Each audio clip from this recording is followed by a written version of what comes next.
Well, here it is, the German car killer the Germans don't lose a ton of sleep over. The Hyundai Equus, or Equus, or Equus, or how the hell do you pronounce that? That's part of the problem. Let's drive this new 2014 with a techier cabin and a nicer ride, and check the tech.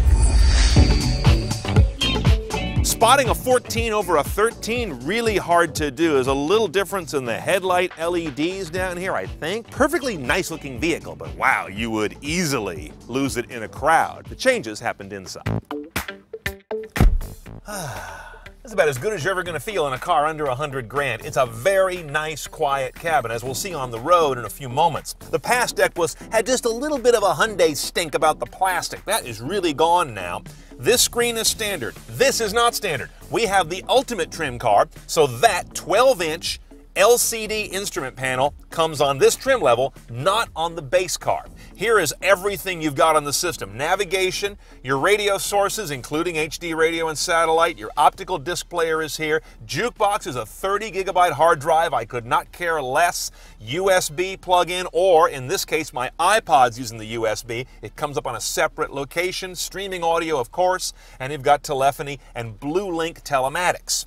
The navigation system looks perfectly good. There's nothing about it that really grates me. And as is Hyundai tradition, you have basically very simple views, not this 3D flyover and buildings and bird's eye, and I'm okay with that, to be honest. One thing I like about the way it handles all audio sources is a really good usage of the meta tag information. Look how clean that is. If I go to streaming audio, you'll see a similar representation. Lexicon branded 7.1 surround system, 17 speakers as I recall, 598 watts of power. None of that matters. How good it sounds does, and we liked it.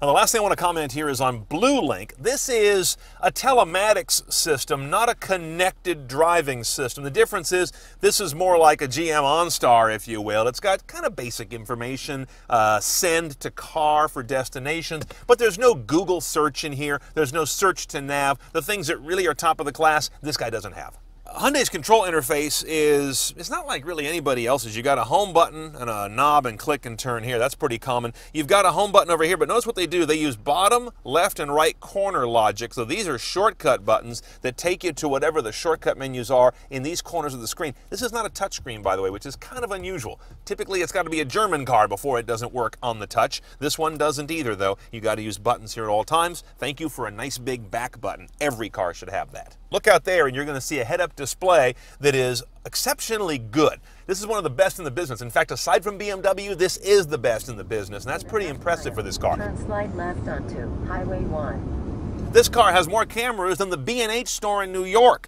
I can move around from an around view alongside my back view. I can then select this and I can get back view only. I can go over here and get back and left rear quarter.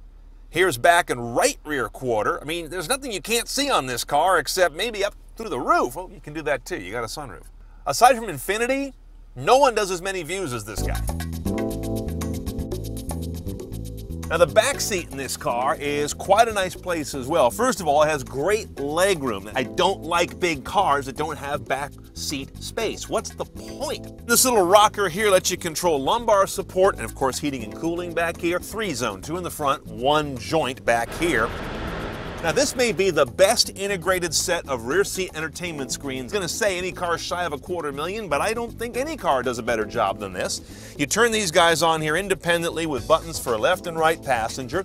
They kind of tilt and angle. Notice, like in a nice airline seat, I can watch what's on the map, sit here and fight with the driver, tell him or her she's an idiot for the route she's taking, all that fun stuff. I can jump to the home screen, the same one we saw up in the front row. Those BlueLink telematics services are back here so I can help out looking at stuff. The DVD in the front will play in the rear, but obviously not distract the driver in the front. Now up here in the prow, we've got relatively conventional but modern engine technology. Let me explain that. V8, of course, 5-liter gasoline direct injection. Beyond that, we've got the usual very complex variable valve timing technology, but it is a longitudinally mounted front engine rear wheel drive car. There's no all-wheel drive variant of this vehicle. This is modern but relatively basic. 429 horsepower, 376 foot-pounds of torque. 0 to 60 is around 5.6, 5.7 seconds for a car that weighs 4,600 plus pounds. Not bad. One choice on the gearbox, an 8-speed automatic, and the MPG is 15 city, 23 highway, averages about 18. I'll bet you will average a little bit less than that, actually. They've really gone after Lexus LS. It does not feel like a German car. It feels like a nice, tautly sprung Lexus. The power on this car is ample. In fact, you light up the rear end a little bit, not trying to, not even wanting to, but because it's just got a whole bunch under tap, even though the torque number is not terribly high. So if you're buying a big sedan that's also a great little tossable car, if you could even say that, on the weekend, this is probably not it. And this head-up display is great. It shows you miles per hour of your speedometer. It also will show you navigation. It'll bring up some other driving prompts as you're going. It's not quite as sharp, big, or bright as BMW, but it's the closest of any car maker yet to all three of those things from BMW, so it's a close number 2 in the industry right now.